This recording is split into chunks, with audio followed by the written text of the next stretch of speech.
ఒక్కదాన్ని పోతున్నావు ఎందుకు అమ్ములు? ఏది లేదు, మీ మమ్మీ లేదు, మీ పాప లేదు. ఇగో అమ్ములు అయితే చాలా హుషారుగా పోతుంది ఇవాళ ఒక్కటే. ఎందుకు పోతున్నావు అమ్ములు? ఇట్లా ఉరుకుతున్నా అనమాట ఈరోజు.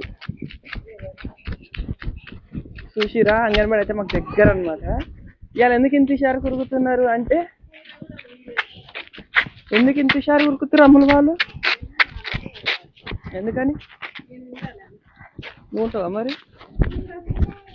ఇంకా ఇది అనమాట అంగన్వాడీ, ఇంత దగ్గర అనమాట. మా ఇల్లేమో అక్కడ ఒక్కటే గల్లీ మళ్ళా. ఇదే అంగన్వాడీ.